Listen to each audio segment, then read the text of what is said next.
Hello student, my name is Raj Chhetri और मैं आप सभी लोगों को मेरे अपने चैनल इंसेप्शंस कोचिंग इंस्टीट्यूट पे स्वागत करता हूं।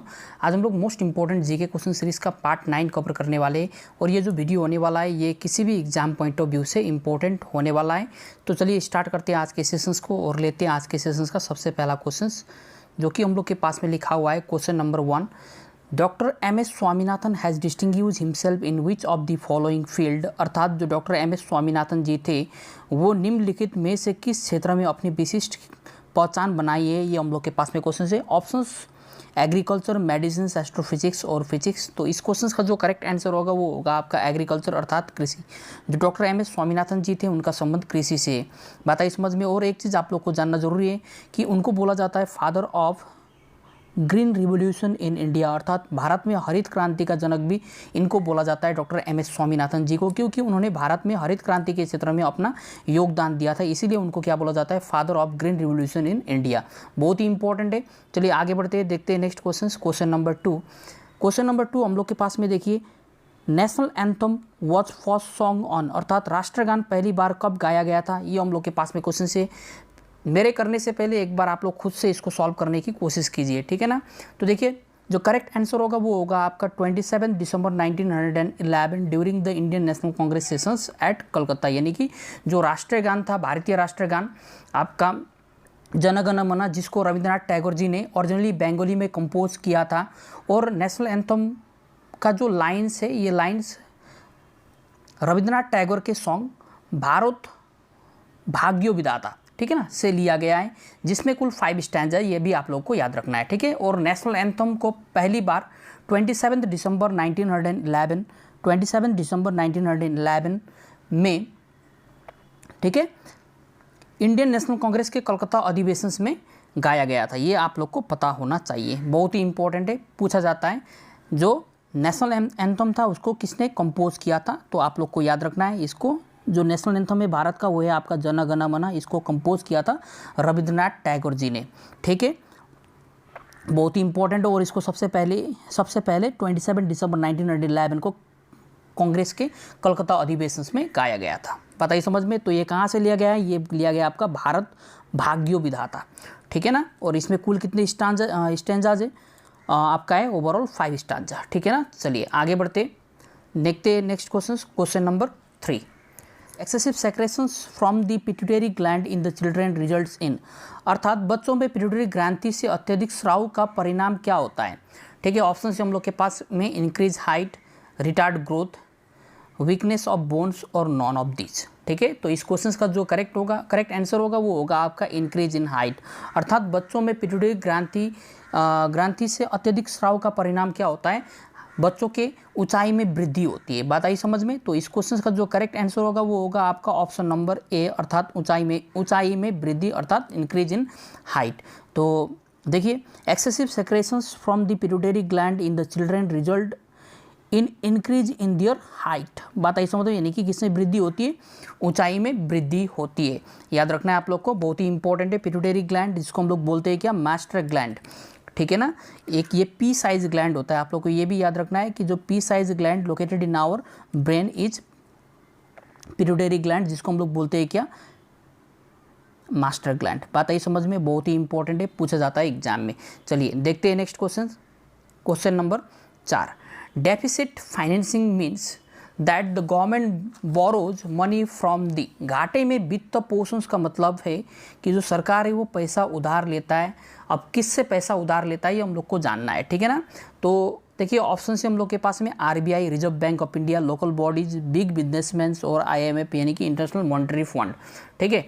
तो इस क्वेश्चन का जो करेक्ट आंसर होगा वो होगा आपका क्या, आरबीआई, यानी कि जो गवर्नमेंट है वो पैसा उधार लेती है किससे, रिजर्व बैंक ऑफ इंडिया, जो कि भारत का सेंट्रल बैंक है। बात आई समझ में। तो सबसे पहले हम लोग जानने की कोशिश करते हैं जो डेफिसिट है इसका मतलब क्या होता है, डेफिसिट, ठीक है ना।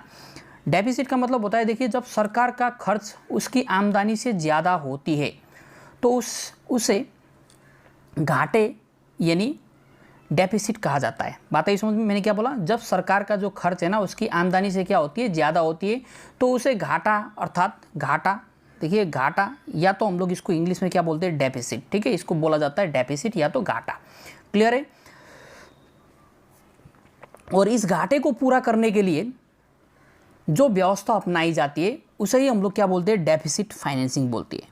बात आई समझ में। मैंने क्या बोला कि डेफिसिट फाइनेंसिंग का मतलब क्या होता है कि जो घाटा होता है ना, उस घाटा को पूरा करने के लिए सरकार जो व्यवस्था अपनाती है उसे ही हम लोग क्या बोलते हैं, डेफिसिट फाइनेंसिंग बोलते हैं। बात आई समझ में। और याद रखना डेफिसिट फाइनेंसिंग में क्या होता है कि जो गवर्नमेंट होता है ना, ये गवर्नमेंट मनी को बोरो करता है किससे, यानी कि उधार लेता है किससे, आरबीआई से। बात क्लियर है। तो इस घाटे को देखो, इस घाटे को ना या तो नया नोट छाप कर, या तो देखो, या तो ये क्या किया करता है, नया नोट छाप कर, ठीक है ना, नोट छाप कर, या तो नया नोट छाप कर बोला मैंने, नया नोट छाप कर, या तो बॉन्ड को सेल करके, या तो फिर लोन के माध्यम से इसको क्या किया जाता है, पूरा किया जाता है। और इसे ही हम लोग क्या बोलते हैं, डेफिसिट फाइनेंसिंग, अर्थात घाटे में वित्त पोषण, घाटे की वित्त व्यवस्था भी हम लोग इसको बोलते हैं। ठीक है, तो समझ में आ गया होगा कि डेफिसिट मतलब क्या होता है। डेफिसिट का मतलब होता है घाटा। क्लियर। चलिए देखते हैं नेक्स्ट क्वेश्चन, क्वेश्चन नंबर 5, बहुत ही इंपॉर्टेंट। देखिए, brass gets discoloured in air because of the presence of which of the following gases in air. देखिए, हवा में निम्नलिखित में से किस गैस की उपस्थिति के कारण पीतल हवा में फीका पड़ जाता है, यानी कि हवा में किस गैस की उपस्थिति के कारण जो पीतल है ना, वो हवा में क्या पड़ जाता है, फीका पड़ जाता है, यानी कि डिस्कॉलर्ड हो जाता है। बात आई समझ में। ऑप्शन हम लोग के पास में देखिए, oxygen, carbon dioxide, hydrogen sulphide और नाइट्रोजन। तो इस क्वेश्चन का जो करेक्ट आंसर होगा वो होगा आपका हाइड्रोजन सल्फाइड। ठीक है ना, यानी कि हवा में हाइड्रोजन सल्फाइड की उपस्थिति के कारण जो पीतल है ना, यानी कि जो ब्रास है, उसका क्या जो कलर है वो क्या हो जाता है, डिस्कलर्ड हो जाता है। ठीक है ना। तो देखिए, brass doesn't react with oxygen. Brass जो है वो ऑक्सीजन के साथ में रिएक्ट नहीं करता है, नाइट्रोजन के साथ में भी रिएक्ट नहीं करता, और कार्बन डाइऑक्साइड के साथ में भी रिएक्ट नहीं करता। ठीक है ना।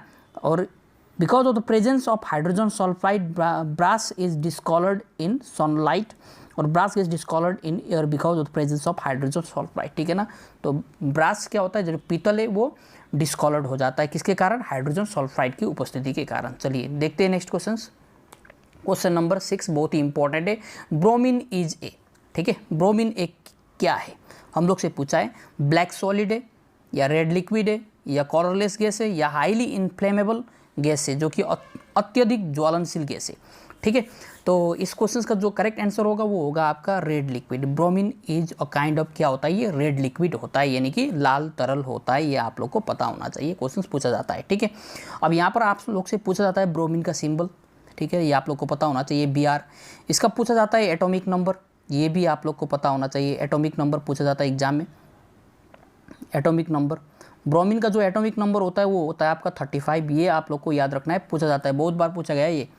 ठीक है, तो देखिए, जो एटॉमिक नंबर है वो 35 है, सिंबल क्या है आपका, Br।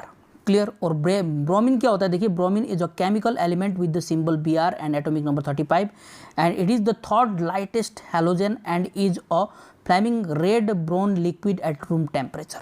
पता है समझ में, किस प्रकार का लिक्विड होता है, रेड ब्राउन लिक्विड होता है। क्लियर। चलिए लेते हैं नेक्स्ट क्वेश्चन, क्वेश्चन नंबर 7, बहुत ही इंपॉर्टेंट है। The leading states in producing paper is, देखिए, कागज़ का जो उत्पादन होता है वो सबसे ज़्यादा दिए गए 4 ऑप्शंस में से वो कौन सा राज्य है जहाँ पर सबसे ज़्यादा होता है कागज़ का उत्पादन, ये हम लोग के पास में क्वेश्चन है। तो इस क्वेश्चन का जो करेक्ट आंसर होगा वो होगा आपका वेस्ट बंगाल। लेकिन याद रखना कि भारत में सबसे ज़्यादा जो कागज़ का उत्पादन होता है वो होता है आपका महाराष्ट्र में। कहाँ पर, महाराष्ट्र में। ठीक है ना। तो देखिए, मैंने यहाँ पर लिख दिया आप लोग की सुविधा के लिए, महाराष्ट्र में सबसे ज़्यादा क्या होता है, Maharashtra is the largest paper producing state in India. बात आई समझ में।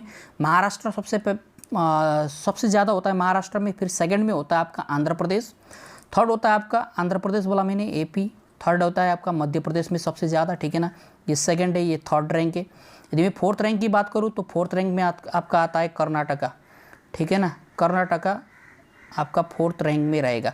फिर उसके बाद में गुजरात, फिर यूपी और वेस्ट बंगाल। वेस्ट बंगाल का जो रैंक है वो अराउंड सेवन्थ रैंक है। West Bengal is the 7th largest producer of paper in India. ठीक है ना। चलिए आगे बढ़ते, क्वेश्चन नंबर 8 को देखिए ध्यान से। The nucleus of an atom consist of, परमाणु के जो नाभिक होते हैं वो नाभिक क्या क्या है, हम लोग से पूछा गया है ये। इलेक्ट्रॉन और न्यूट्रॉन्स, इलेक्ट्रॉन और प्रोटॉन से। देखिए, protons and neutrons and all of the above, ठीक है ना। The nucleus of an atom consist of protons and neutrons, ये आप लोग को पता होना ही, option number C is the correct answer, ठीक है ना। प्रोटॉन्स एंड क्या होगा आपका, न्यूट्रॉन्स होगा। तो protons and neutrons is the correct answer. कहाँ पर है, proton and neutrons is in option number C. बात क्लियर। चलिए अब मैं यहाँ पर बता दें, देखिए the nucleus of an atom consist of protons and neutrons, जो न्यूक्लियस होता है एटम्स का वो किस किस से मिलकर बना होता है, प्रोटॉन्स और न्यूट्रॉन्स से, ठीक है ना। आगे बढ़ते, देखिए next question, question number 9, the most commonly use bleaching agent is, सबसे अत्यधिक इस्तेमाल किए जाने वाला ब्लीचिंग एजेंट हम लोग को बताना है, बहुत ही इंपॉर्टेंट है, क्वेश्चन एग्जाम में पूछा जाता है, ठीक है ना। तो देखिए ऑप्शन से हम लोग के पास में alcohol, carbon dioxide, chlorine, sodium chlorine है, ठीक है। तो इस क्वेश्चन का जो करेक्ट आंसर होगा वो होगा आपका ऑप्शन नंबर सी, क्लोरीन। क्या होगा, क्लोरीन। बात आई समझ में। चलिए मैं बता देता हूँ, देखिए chlorine is the most commonly use bleaching agent, ठीक है। अब क्यों, देखिए ब्लीचिंग एजेंट्स होता क्या है, एक प्रकार का कंपाउंड्स होता है that are use to remove the colour from the substances, यानी कि सब्सटेंसेस से क्या करने के लिए, यानी कि पदार्थों से मतलब कलर को रिमूव करने के लिए यूज़ किया जाता है। ब्लीचिंग का क्या जो ब्लीचिंग एजेंट है उसका यूज़ किया जाता है, ठीक है ना, किस चीज़ के लिए, to remove colour from the substances. बात आई समझ में। चलिए आगे बढ़ते, देखते हैं next question, question number 10, who was the first recipient of Rajiv Gandhi Khel Ratna award. देखिए राजीव गांधी खेल रत्न अवार्ड प्राप्त करने वाला सबसे पहला कौन था, ये हम लोग से पूछा गया है। तो राजीव गांधी खेल रत्न अवार्ड सबसे पहले मिला था आपको विश्वनाथन आनंद को, ठीक है ना, विश्वनाथन आनंद, बहुत ही इंपॉर्टेंट नेम है, याद रखना है। He is known as chess grand master, देखिए ये विश्वनाथन आनंद जी, ठीक है ना, उनको बोला जाता है grand master, chess grand master, याद रखना है, ठीक है। और इनको जो मिला था इन द ईयर 1991 एंड 92 में मिला था। इन 2000 याद रखना है, 2001 में एक स्पोर्ट्स शूटर था, आप लोग को नाम भी पता होना चाहिए, अभिनव बिंद्रा, ठीक है ना। He was the youngest recipient of this award, Rajiv Gandhi Khel Ratna award प्राप्त करने वाला सबसे कम उम्र का लड़का था कौन, अभिनव बिंद्रा, ठीक है ना, ठीक है। कब मिला था उसको, at the age of 18 years. अब देखिए जो राजीव गांधी खेल रत्न अवार्ड जो लेटेस्ट में किन को मिला है बोलने से 2020 में क्रिकेट में रोहित शर्मा को मिला है, ये आप लोग को याद होना चाहिए, ठीक है ना। अब देखिए पैरा एथलेटिक्स में किसको मिला है बोलने से आपका मरियप्पन थंगावेलु। नेक्स्ट मनिका बात्रा को मिला है आपका टेबल टेनिस में।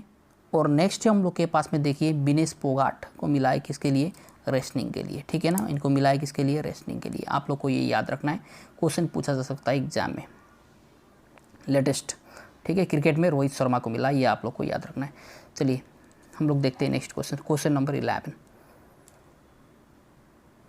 Tulsidas the author of Ramcharitmanas, Ramcharitmanas के रचयिता तुलसीदास हम लोग से पूछा गया है, was a contemporary of which of the following rulers, यानी कि वो किस शासक के समकालीन थे, ठीक है ना। तो ऑप्शन से हम लोग के पास में अकबर, हुमायूं, शाहजहां और चंद्रगुप्त सेकंड, ठीक। तो जो तुलसीदास जी थे जिन्होंने रामचरितमानस की रचना की थी वो समकालीन थे अकबर के समकालीन, ठीक है ना, किसके समकालीन थे, अकबर के समकालीन। बहुत ही इंपॉर्टेंट है, क्वेश्चन पूछा जा सकता है। Tulsidas was the contemporary of the Mughal ruler Akbar. बात आई समझ में। चलिए देखते हैं नेक्स्ट क्वेश्चन, क्वेश्चन नंबर 12। और जहाँ जहाँ पर मुझको एक्सप्लेनेशंस की ज़रूरत पड़ेगी वहाँ पर मैं एक्सप्लेन करने वाला हूँ, ठीक है ना। और जहाँ पर ज़रूरत नहीं है, जहाँ से क्वेश्चन दूसरा क्वेश्चन नहीं बनाया सकता, वहाँ पर मैं एक्सप्लेन करने वाला नहीं हूँ। चलिए देखते हैं नेक्स्ट क्वेश्चन, ताकि थोड़ा सा टाइम बचाया जा सके। क्वेश्चन नंबर 12 को देखिए, उस्ताद मानसूर, ये भी इंपॉर्टेंट है, वॉज ऑफ फेमस पेंटर, ठीक है ना, वो एक बहुत ही प्रसिद्ध क्या था, पेंटर था। तो वो किसके शासनकाल से संबंधित है, ये हम लोग से पूछा गया है, ठीक है। ऑप्शन से हम लोग के पास में देखिए शाहजहां, अकबर, हुमायूं और जहांगीर, ठीक है ना। तो उस्ताद मानसूर किसके शासनकाल के प्रसिद्ध चित्रकार थे या पेंटर थे, हम लोग से ये पूछा गया है। तो इस क्वेश्चन का जो करेक्ट आंसर होगा वो होगा आपका जहांगीर, किसके शासनकाल के, जहांगीर, ठीक है ना। उस्ताद मानसूर देखिए he was the 17th century Mughal painter and the court artist. ठीक है, अब देखिए he grew of during the reign of किसके शासनकाल में बोलने से जहांगीर के शासनकाल में। बहुत ही इंपॉर्टेंट है, वो स्पेशली किस चीज़ का पेंट किया करते थे, प्लांट्स और एनिमल्स का। क्लियर है ना, उस्ताद मानसूर बहुत ही फेमस है, इंपॉर्टेंट है question exam point of view से, आप लोग देखना ध्यान से इस क्वेश्चन को। क्वेश्चन नंबर 13 को देखिए, which among the following is an example of vector quantity. देखिए हम लोग से पूछा गया है ये निम्नलिखित दिए गए 4 ऑप्शन में से वो कौन सा ऑप्शन से, ठीक है, जो सदिश राशि यानी कि वेक्टर क्वांटिटी का क्या है, उदाहरण है, यानी कि एग्जाम्पल है। ठीक है ना, चलिए मैं आप लोग को बताता हूँ कि ये जो वेक्टर क्वांटिटी होता क्या है और ये स्केलर, एक तो होता है आपका देखिए स्केलर क्वांटिटी SCALAR, एक तो होता है स्केलर क्वांटिटी और एक होता है आपका वेक्टर क्वांटिटी। वेक्टर क्वांटिटी, ठीक है ना, एक वेक्टर क्वांटिटी, एक होता है आपका स्केलर क्वांटिटी। दोनों के बारे में समझिए, मैं बता दे रहा हूँ। अब देखिए सबसे पहले मैं बोलता हूँ आप लोग को स्केलर क्वांटिटी। ये जो स्केलर क्वांटिटी है ना, ये किसे बोला जाता है, इस स्केलर क्वांटिटी वह भौतिक राशि होता है जिन्हें व्यक्त करने के लिए केवल मैग्नीट्यूड या परिमाण की आवश्यकता होती है। किसकी आवश्यकता होती है, परिमाण अर्थात मात्रा। ठीक है ना, परिमाण, इसको हम लोग इंग्लिश में बोलते हैं मैग्नीट्यूड। क्या बोलते हैं इसको, मैग्नीट्यूड, याद रखना। ठीक है ना, यदि हम लोग को स्केलर क्वांटिटी को व्यक्त करना है ना, तो हम लोग को क्या चाहिए, केवल परिमाण अर्थात मैग्नीट्यूड चाहिए। यदि हम लोग को वेक्टर क्वांटिटी को व्यक्त करना है तो हम लोग को देखिए एक तो चाहिए मैग्नीट्यूड अर्थात परिमाण चाहिए, और दूसरा चाहिए आपको डायरेक्शंस। ये दोनों चीज़ होना चाहिए। ठीक है ना, डायरेक्शंस और मैग्नीट्यूड किस में, आपका वेक्टर क्वांटिटी में। ठीक है ना, तो देखिए मैंने क्या बोला कि स्केलर क्वांटिटी यानी कि वह भौतिक राशि है जिन्हें व्यक्त करने के लिए केवल मैग्नीट्यूड की आवश्यकता होती है। यहाँ पर डायरेक्शंस की आवश्यकता नहीं होती है स्केलर क्वांटिटी में। ठीक है ना, इसको व्यक्त करना है तो आप लोग केवल मैग्नीट्यूड चाहिए आप लोग को। ये मैग्नीट्यूड मतलब परिमाण, अभी मैं बता रहा हूँ एग्जाम्पल क्या क्या है। और यदि आप लोग को स्केलर वेक्टर क्वांटिटी का डेफिनेशन बताना है तो आप लोग ऐसे बोल सकते हैं कि वेक्टर क्वांटिटी यानी कि वह भौतिक राशि है जिन्हें व्यक्त करने के लिए केवल परिमाण की आवश्यकता नहीं होती है, परिमाण के साथ साथ आप लोग को डायरेक्शंस की भी यहाँ पर क्या होती है, जरूरत पड़ती है। तो इसी हम लोग क्या बोलते हैं, सदिश राशि बोलते हैं। बात आई समझ में। चलिए यहाँ पर देखिए, scalar quantity that has only magnitude, scalar quantity के पास में केवल मैग्नीट्यूड होता है, और वेक्टर क्वांटिटी में दोनों ही चीज़, एक तो डायरेक्शंस भी होता है, दूसरा क्या होता है, मैग्नीट्यूड भी होता है। बात आई समझ में। अब देखिए स्केलर क्वांटिटी का एग्जाम्पल, परिमाण का मतलब होता है वही देखिए आपका जो लेंथ, एरिया, वॉल्यूम, स्पीड, ये सारे के सारे वो एग्जाम्पल है किसका, आपका वेक्टर क्वांटिटी का। ठीक है ना, स्केलर क्वांटिटी का, सॉरी। अब देखिए जो वेक्टर क्वांटिटी है इसका एग्जाम्पल यहाँ पर मैंने लिख दिया है, एंगुलर मोमेंटम, देखिए force, electric field, magnetic field, velocity, accelerations, ये सारे के सारे वेक्टर क्वांटिटी जहाँ पर मैग्नीट्यूड भी होता है और साथ साथ में क्या होता है, मैग्नीट्यूड का मतलब पावर भी बोल सकते हैं, मात्रा आप लोग बोल सकते हैं, ठीक है, क्वांटिटी बोल सकते हैं। तो इस क्वेश्चन में देखिए, इस क्वेश्चन का जो करेक्ट आंसर होगा, हम लोग को चाहिए वेक्टर क्वांटिटी। वेक्टर क्वांटिटी मतलब मैग्नीट्यूड और डायरेक्शंस दोनों ही, इसका मतलब यहाँ पर जो करेक्ट आंसर होगा वो होगा आपका एंगुलर मोमेंटम। बात आई समझ में, क्या होगा, एंगुलर मोमेंटम, वेक्टर क्वांटिटी का करेक्ट एग्जाम्पल। चलिए आगे बढ़ते, देखते हैं नेक्स्ट क्वेश्चन। क्वेश्चन नंबर 14 देखिए, which is known as the garden city of India, यानी कि भारत के उद्यान शहर के रूप में किसे जाना जाता है। Garden city of India Bharat का कौन सा है, ये आप लोग को पता होना चाहिए। Bangalore is the correct answer. क्या होगा, बैंगलोर। बात आई समझ में। चलिए देखते हैं next question, question number 15, the outer membrane that covers the brain is, ठीक है ना, मस्तिष्क को ढकने वाली बाहरी झिल्ली को क्या बोलते हैं, ये हम लोग से पूछा गया है। ठीक है, चलिए मैं बताता हूँ। The outer members that covers the brain is, इस क्वेश्चन का जो करेक्ट आंसर होगा वो होगा आपका ड्यूरामेटर क्या होगा इस क्वेश्चन का करेक्ट आंसर होगा। ठीक है ना, the outer members that covers the brain is क्या होता है, ड्यूरामेटर। चलिए मैं दिखा देता हूँ यहाँ पर, ये देखिए, तो सबसे पहले जो करेक्ट आंसर होगा वो होगा आपका ड्यूरामेटर। ठीक है, तो यहाँ पर देखिए जो मेनिंजेस है, जो क्या करता है, कवरिंग ऑफ द ब्रेन करता है, यानी कि ब्रेन को कवर करने, ब्रेन को जो मेम्ब्रेन कवर करता है उसको हम लोग क्या बोलते हैं, मेनिंजेस बोलते हैं, ठीक है ना। अब ये जो मेनिंजेस मतलब क्या होता है, मेनिंजेस एक होता है 3 लेयर्स टिश्यू से बना एक मेम्ब्रेनस लेयर होता है जो ब्रेन और स्पाइनल कॉर्ड को क्या करती है, प्रोटेक्ट करती है, ठीक है ना। ये जो दिख रहा है ना आपको मेनिंजेस, ये मेनिंजेस क्या करता है, ये ब्रेन और स्पाइनल कॉर्ड को क्या करती है, प्रोटेक्ट करती है। और याद रखना है आप लोग को, the 3 connective tissues membrane covering and protecting the CNS structure are meninges. बात आई समझ में, ये क्या करता है, प्रोटेक्ट करता है, किसको प्रोटेक्ट करता है, अब ब्रेन को, ठीक है ना, कवरिंग द ब्रेन। देखिए अब यहाँ पर जो आउटरमोस्ट लेयर है उसे बोलते हैं हम लोग क्या, ड्यूरामेटर। बात आई समझ में, जो आउटरमोस्ट लेयर है ये वाला लेयर, ये होता है आपका ड्यूरामेटर, क्लियर। और जो मिडल लेयर है इसको बोलते हैं हम लोग क्या, एरक्नोइड मैटर। बात आई समझ में, एरक्नोइड मैटर। और सबसे इनरमोस्ट जो मेम्ब्रेन होता है उसे हम लोग क्या बोलते हैं, जो ब्रेन को कवर करता है उसे बोलते हैं हम लोग पायामीटर। क्या बोलते हैं इसको, पायामीटर। आप लोग को याद रखना है, ये 3 एग्जाम में पूछा जाता है। और आउटर मोस्ट और inner most is very very important from exam point of view. याद रखना है, इनर मोस्ट पूछा जाता तो फिर आंसर हो जाता हम लोग के पास में पायामीटर। बात आई समझ में। आउटर मोस्ट बोला है तो ये होगा आपका ड्यूरामीटर। क्या होगा, ड्यूरामीटर, ठीक है। एक तो पायामीटर, दूसरा ड्यूरामीटर। चलिए आगे बढ़ते हैं, देखते हैं next question number 16। The Ilbert bill controversy during Lord Ripon's time was related to. Lord Ripon के समय में जो इल्बर्ट बिल विवाद था ये किससे संबंधित था, ये हम लोग के पास में क्वेश्चन है। तो इस क्वेश्चन का जो करेक्ट आंसर होगा वो होगा आपका option number C, removal of disqualifications imposed on the Indian magistrate with regard to the trial of the European, ठीक है ना। चलिए मैं इसको समझा देता हूँ कि ये जो इल्बर्ट बिल कंट्रोवर्सी था ये था क्या एक्चुअल में, ठीक है ना। अब देखिए ध्यान से सुनना मेरी बातों को। सन 1880 को, ठीक है ना, इन 1880 मीन्स 1880 में लॉर्ड रिपन भारत का वाइसरॉय बना, ठीक है। उन्होंने भारत में अनेक सुधार के कार्य किए। वह न्याय क्षेत्र में भी सुधार चाहता था क्योंकि भारत में न्यायिक क्षेत्र में जाति विभेद विद्यमान था उस समय, ठीक है ना। तो वो सुधार चाहता था कहाँ पर, न्याय क्षेत्र में, ठीक है। तो इल्बर्ट बिल को वाइसरॉय के लॉ मेंबर, ठीक है ना, इल्बर्ट बिल था ना, ये वाला इल्बर्ट बिल, देखिए इल्बर्ट बिल जो था ये वाइसरॉय के लॉ मेंबर, ठीक है ना, सर सीपी, ये आप लोग को याद रखना है नाम, sir CP Ilbert, ILBERT, sir CP Ilbert ने 1883 में, याद रखना है, इन 1883 मीन्स 1883 में पेश किया था, ठीक है ना, इसको इल्बर्ट बिल को। कब, इल्बर्ट बिल को कब पेश किया था, सीपी इल्बर्ट ने 1883 में, ठीक है ना।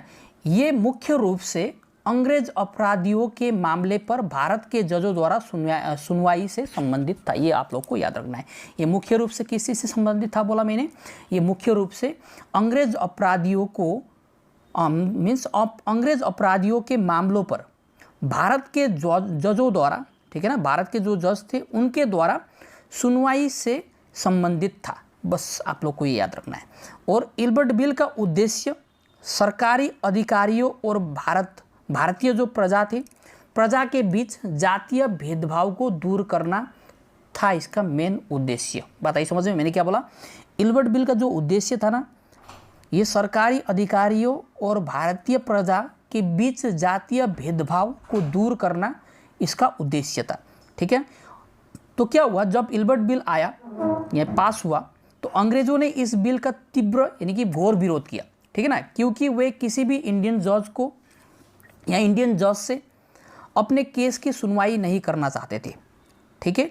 लेकिन याद रखना है, भारत के लोगों ने यानी कि भारतीय जो जनता थे, भारतीय लोगों ने यानी कि भारत के लोगों ने इस बिल का ना खुलकर स्वागत किया, या तो हम लोग बोल सकते हैं जोरदार स्वागत किया था, ठीक है ना। यही था आपका जो इल्बर्ट बिल कंट्रोवर्सी। तो यहाँ पर मैंने लिख दिया है, आप लोग देख लेना। Question number 17, who is authorise to decide over a dispute regarding the disqualifications of a member of parliament. अर्थात संसद सदस्यों की अयोग्यता के संबंध में विवाद पर निर्णय लेने के लिए कौन अधिकृत है? यानी कि कोई किसी भी प्रकार का जो डिस्प्यूट होता है रिगार्डिंग किसके disqualifications of the member of parliament, तो उसको ऑथोराइज कौन करता है, ये हम लोग से क्वेश्चन पूछा गया है। ऑप्शन से हम लोग के पास में election commissioner, speaker of the Lok Sabha, president और committee set up by the parliament. तो इस क्वेश्चन का जो करेक्ट आंसर होगा वो होगा आपका प्रेसिडेंट, अर्थात यहाँ पर अध्यक्ष नहीं, ये प्रेसिडेंट है, राष्ट्रपति। ठीक है ना, इसको सुधार लेना आप लोग। तो आंसर क्या होगा आपका प्रेसिडेंट। ठीक है, तो any dispute about the disqualifications of the member of parliament shall be referred to the president. देखिए किसके पास में होता है, ये प्रेसिडेंट के पास में होगा। चलिए आगे बढ़ते, देखते हैं next questions. Question number 18, the Simon commissions was form to review. जो साइमन कमीशंस था, साइमन कमीशंस का गठन किस चीज़ की समीक्षा करने के लिए किया गया था, ये हम लोग के पास में क्वेश्चन है। ठीक है, ऑप्शन से legislature in India, fitness of India for the reforms, the positions of the viceroy और कॉन्स्टिट्यूशंस फॉर इंडिया। ठीक है, साइमन कमीशंस का गठन किसके लिए हुआ था, भारत के विधानमंडल के लिए या आगे के सुधारों के लिए, भारत की फिटनेस, वाइसरॉय की स्थिति या भारत के लिए एक संविधान। तो इस क्वेश्चन का जो करेक्ट आंसर होगा वो होगा आपका ऑप्शन नंबर बी, अर्थात fitness of India for further reforms. ठीक है, आगे के सुधारों के लिए भारत की फिटनेस, इसके लिए साइमन कमीशंस को बनवाया गया था। चलिए मैं इसका थोड़ा सा हिस्टोरिकल बैकग्राउंड बताता हूँ आप लोगों को। ठीक है ना, ध्यान से सुनना मेरी बातों को। हमें पता है कि सन 1919 में, कि 1919 में, ठीक है, एक एक्ट पास हुआ था, एक एक्ट आया था जिसको हम लोग बोलते हैं गवर्नमेंट ऑफ इंडिया एक्ट 1919। क्या बोला मैंने, गवर्नमेंट ऑफ इंडिया एक्ट 1919, जिसमें इस बात की घोषणा की गई थी कि ब्रिटिश सरकार हर 10 साल बाद भारत में हो रहे सुधारों की देखरेख करेगी। मैंने क्या बोला कि जो ब्रिटिश सरकार है ना, वो हर 10 साल बाद भारत में हो रहे सुधारों की देखरेख करेगी। और इस एक्ट के तहत एक कमीशन की स्थापना की गई जिसे साइमन कमीशन के नाम से जाना गया। क्या बोला मैंने, जिसे साइमन कमीशंस के नाम से जाना गया। ठीक है ना, और जो साइमन कमीशंस था वो 3 फरवरी, यानी कि फरवरी 3 को, लेकिन 1928, कब बोला मैंने, 3 फरवरी 1928। ठीक, जो साइमन कमीशंस था वो 3 फरवरी 1928 को भारत में आया, और इसका भारत में आने का मकसद ये था कि भारत में हो रहे सुधारों की देखरेख करना और उसकी रिपोर्ट ब्रिटिश सरकार को सौंप देना। ठीक है ना, मैंने क्या बोला कि साइमन कमीशन 3 फरवरी 1928 को भारत आया, और इसका ना भारत में आने का मकसद केवल ये था कि भारत में हो रहे सुधारों की देखरेख करना और इसकी रिपोर्ट ब्रिटिश सरकार को सौंप देना। इस कमीशंस में 7 मेंबर्स थे, आप लोग को याद रखना है 7 मेंबर्स। साइमन कमीशंस में कुल कितने मेंबर्स थे, पूछा जाता है, 7 मेंबर्स थे। ठीक है ना, और सब के सब विदेशी थे, याद रखना है, सब के सब क्या थे, विदेशी थे। ठीक है ना, इसीलिए ये कमीशन जहाँ भी गया, मीन्स भारत में कहीं पर भी गया, वहाँ पे इसका क्या किया गया, विरोध किया गया, और इसका स्वागत काले झंडे से किया गया। बात आई समझ में, इसका स्वागत कैसे किया, किससे किया गया, काले झंडे दिखाकर। ये आप लोग को याद रखना है, काले झंडे दिखाकर साइमन कमीशंस का स्वागत किया गया था। ठीक है ना, यानी कि इसका विरोध किया गया था। जब यह कमीशन 30 अक्टूबर 1928 को, मैंने कब बोला, 30 अक्टूबर 1928 को, जब यह कमीशन ना 30 अक्टूबर 1928 को लाहौर पहुंचा। कहाँ पर पहुंचा, लाहौर पहुंचा। तो वहाँ पर लाला लाजपत राय के नेतृत्व में, ये आप लोग को याद रखना है नाम, लाला लाजपत राय, बहुत ही इंपॉर्टेंट है, लाजपत राय। ठीक है ना, जब ये कमीशन कहाँ पर पहुँचा, लाहौर। ठीक है ना, तो वहाँ पर लाला लाजपत राय के नेतृत्व में इसका विरोध किया गया। देखिए वहाँ पर किसके लीडरशिप में इसका विरोध किया गया, साइमन कमीशन का, लाला लाजपत राय के नेतृत्व में इसका विरोध किया गया। ठीक है, लेकिन पुलिस ने लाला लाजपत राय पर और बाकी जितने भी यूथ थे वहाँ पर, उन पर लाठीचार्ज कर दिया। क्या किया, लाठीचार्ज। और इसी लाठीचार्ज के दौरान ही क्या हुआ कि लाला लाजपत राय की मृत्यु हो गई। ये आप लोग को याद रखना है, बहुत ही इंपॉर्टेंट है। पूछा जाता है कि साइमन कमीशन जब भारत आया था तो लाहौर में जब लाठीचार्ज हुआ था तो लाहौर के लाठीचार्ज में वो कौन सा लीडर था इंडियन नेशनल कांग्रेस का जिसको अपना जान गंवाना पड़ा, तो वो होगा आपका लाला लाजपत राय। बात आई समझ में, बहुत ही इंपॉर्टेंट है। और याद रखना है लाला लाजपत राय के मृत्यु के बाद ना भगत सिंह जैसे युवा भड़क उठे, ठीक है ना, या भड़क गए और उन्होंने बदला लेने का फैसला लिया और बाद में जाके सैंडर्स जो कि उस समय ब्रिटिश सिपाही हुआ करता था उसकी क्या कर दी गई, हत्या कर दी गई। बात आई समझ में। चलिए आगे बढ़ते, देखते हैं नेक्स्ट क्वेश्चंस। यदि आप लोग को समझ में नहीं आया तो वीडियो के एक बार दोबारा रिपीट करके देख लेना, समझ में आ जाएगा, ठीक है। क्वेश्चन नंबर 19 बहुत ही इंपॉर्टेंट है। देखिए the non metal use to treat rubber in the process of vulcanization. देखिए वल्कनाइजेशन की प्रक्रिया में रबर के उपचार के लिए प्रसिद्ध प्रयुक्त अधातु है, हम लोग से पूछा गया है, आप लोग को याद रखना है, बहुत ही इंपॉर्टेंट है। ये होता है आपका सल्फर। क्या? सल्फर। बात आई समझ में। चलिए तो करेक्ट आंसर क्या होगा, देखिए sulphur is use in the vulcanization of rubber because it forms cross links at the reactive sides of double bonds and thus the rubbers get stiffened. तो बहुत ही इंपॉर्टेंट है, वल्कनाइजेशन की प्रक्रिया में कौन सा नॉन मेटल यूज़ किया जाता है, सल्फर। बात क्लियर है। चलिए आगे बढ़ते हैं नेक्स्ट क्वेश्चन नंबर 20 बहुत ही इंपॉर्टेंट है। Minamata disease a nervous disorder caused by eating fish polluted with. हम लोग को आंसर देना है। देखिए जो मिनामाता रोग है ना एक तंत्रिका विकार है जो कि अक्सर मछली खाने से होता है, ठीक है ना, जो मोस्टली किस चीज़ से प्रदूषित होता है ये हम लोग से पूछा गया है। ऑप्शन से आयरन, मरकुरी, लीड और निकल। तो इस क्वेश्चन का जो करेक्ट आंसर होगा वो होगा आपका मरकुरी पॉइजनिंग। किसके कारण? मरकुरी। बात आई समझ में। तो चलिए दिखा देता हूँ यहाँ पर। देखिए जो मिनामाटा डिजीज है is a methyl Mercury poisoning with neurological symptoms and caused by the daily consumption of, देखिए डेली कंज्यूम करने से, किस चीज़ का बोलने से, a large quantities of fish or shellfish that were heavily contaminated with the toxic chemical। बात आई समझ में। चलिए तो मिनामाता रोग किसके कारण? मरकुरी पॉइजनिंग के कारण। चलिए आगे बढ़ते, क्वेश्चन नंबर 21 बहुत ही इंपॉर्टेंट है। देखिए which Pallava king assumed the title Batapikonda after defeating and slaying the great Chalukya king Pulakeshin second. यानी कि महान चालुक्य जो राजा पुलकेशिन द्वितीय था को हराने और मारने के बाद किस पल्लव राजा ने बाटापीकोंडा की उपाधि धारण की? वो कौन सा राजा था जिन्होंने, जो कौन सा पल्लव किंग था जिन्होंने बाटापीकोंडा का टाइटल अडॉप्ट किया था? किसको हराने के बाद में? The great Chalukya king Pulakeshin second को हराने के बाद में। ऑप्शन से नंदी वर्मा, अपराजिता वर्मन, नरसिम्हा वर्मन फर्स्ट और महेंद्र वर्मन फर्स्ट। तो इस क्वेश्चन का जो करेक्ट आंसर होगा वो होगा आपका नरसिम्हा वर्मन फर्स्ट। बात आई समझ में। बहुत ही इंपॉर्टेंट क्वेश्चन से पूछा जा सकता है किसी भी एग्जाम में, ठीक है। ये देखते हैं next question number 22। Gateway of India was build by, यानी कि गेटवे ऑफ इंडिया का निर्माण किसके द्वारा किया गया था? ये हम लोग के पास में क्वेश्चन है। ऑप्शंस जॉर्ज विटेड, एडविन लुइटेंस या एडवर्ड लुइटेंस, हार्वर्ड वेकर और फ्रांसिस डे, ठीक है। तो करेक्ट आंसर होगा वो होगा आपका George witted. Gateway of India को बनाया था किसने? जॉर्ज विटेड ने बनाया था। किसके मेमोरी में बोलने से? The king George fifth. ये आप लोग को पता होना चाहिए। देखिए गेटवे ऑफ इंडिया कहाँ पर है? बॉम्बे में। ये भी आप लोग को पता होना चाहिए। Gateway of India is in Bombay. अब देखिए इसको बनाया गया था कब? 1911 में। किसकी मेमोरी में बोलने से? किंग जॉर्ज फिफ्थ, ठीक है ना। कहाँ पर ये? इंडिया, बॉम्बे में, ठीक है। और याद रखना है इसको, it is also fondly known as the Taj Mahal of Bombay. इसको बोला जाता है बॉम्बे का ताजमहल।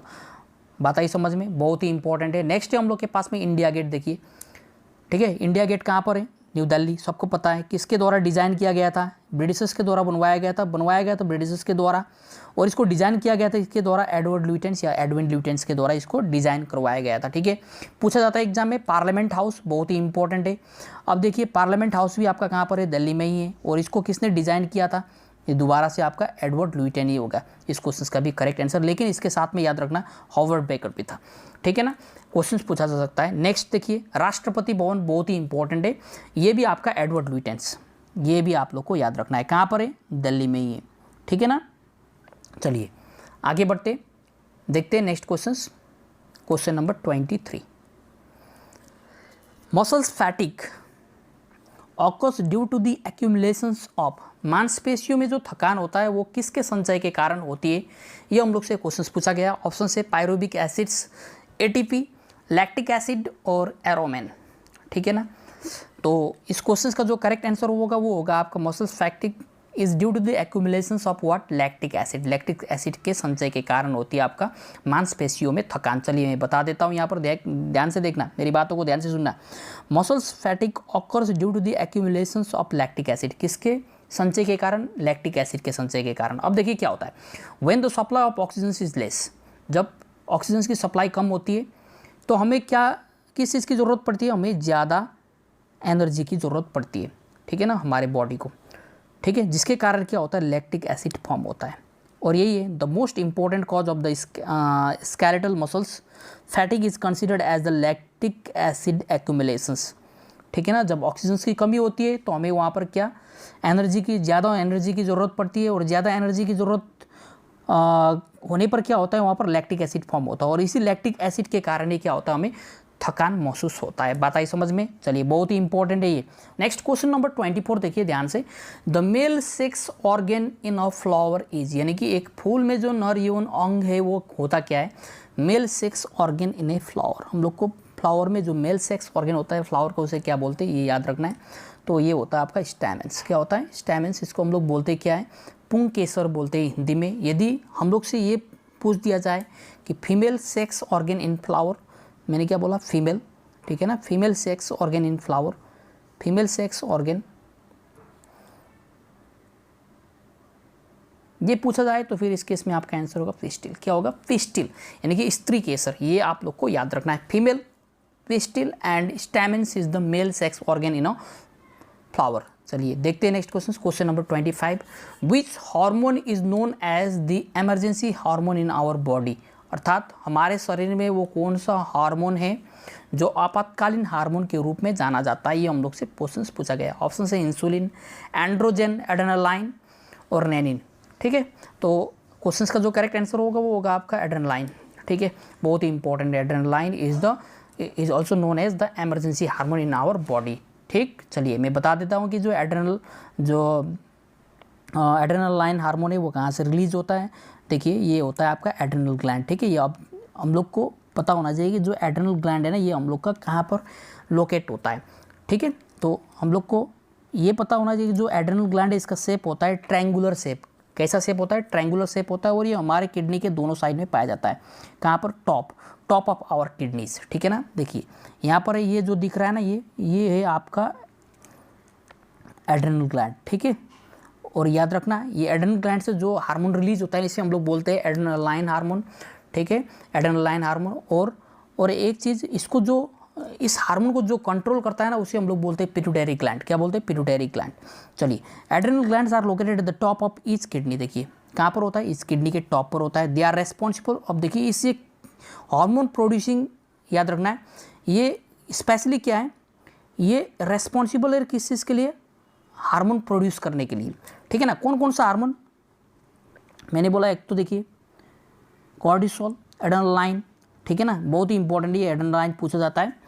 और adrenal glands are controlled by another gland called the pituitary gland. याद रखना ये जो ग्लैंड है ना, इसको कंट्रोल करने वाला भी कोई एक ग्लैंड होता है जिसको हम लोग बोलते हैं मास्टर ग्लैंड या तो पिट्यूटरी ग्लैंड, ठीक है। अब देखिए जो एड्रेनल ग्लैंड्स होता है they are divided in 2 parts. ये जो एड्रेनल ग्लैंड है इसको 2 भागों में बांटा जाता है। जो आउटर पार्ट होता है जिसको हम लोग कॉर्टेक्स बोलते हैं, जिसको बोलते हैं एड्रेनल कॉर्टेक्स, और जो इंटरनल पार्ट होता है, जो ये वाला पार्ट दिख रहा है, ये होता है आपका एड्रेनल मेड्यूला। क्या होता है ये, मेड्यूला। बात आई समझ में, ये आप लोग को नाम पता होना चाहिए, पूछा जाता है एग्जाम में, ठीक है। और एक चीज़, ये जो एड्रेनालाइन है is also known as fight और फ्लाइट हार्मोन, ठीक है, बहुत ही इंपॉर्टेंट है। और ये रिलीज कब होता है, जब होता है स्ट्रेसफुल सिचुएशंस, एक्साइटिंग, डेंजरस और थ्रेटनिंग सिचुएशंस में ये रिलीज होता है। नेक्स्ट है हम लोग के पास में क्वेश्चन नंबर 26। चलिए आगे बढ़ते हैं। तो इस क्वेश्चन का करेक्ट आंसर होगा आपका एड्रेनालाइन, ठीक है, इसको हम लोग इमरजेंसी हार्मोन बोलते हैं। नेक्स्ट है देखिए question number 26, which article of the Indian constitution deals with the money bill of Indian parliament, यानी कि भारतीय संविधान का वो कौन सा अनुच्छेद है जो धन विधेयक से संबंधित है। Options article 112, article 110, article 124, article 111, तो आप लोग को याद रखना है, ठीक है।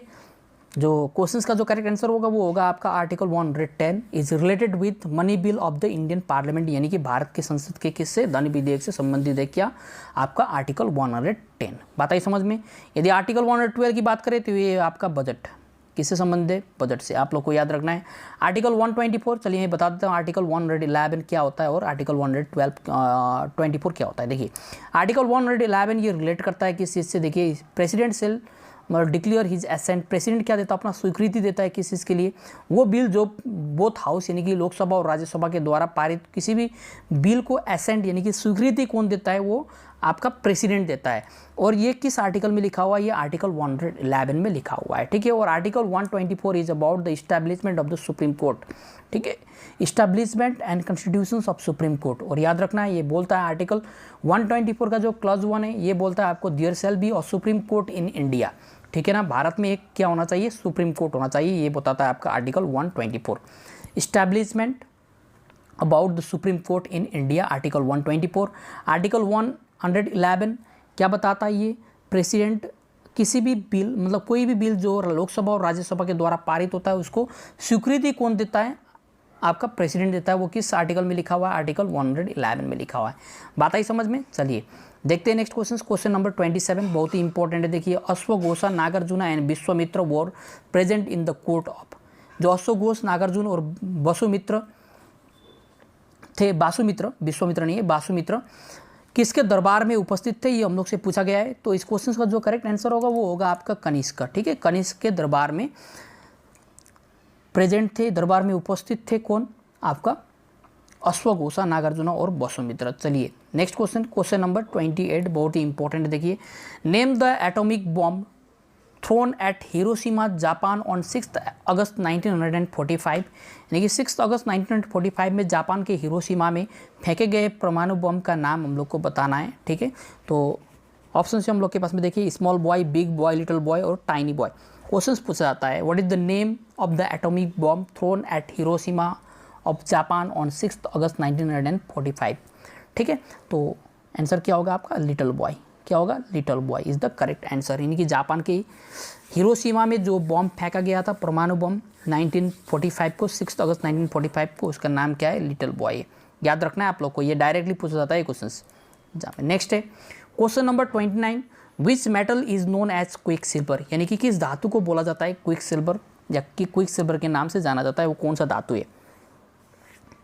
तो देखिए ऑप्शन से हम लोग के पास में मरकुरी, टिन, लेड और ब्रास, ठीक है।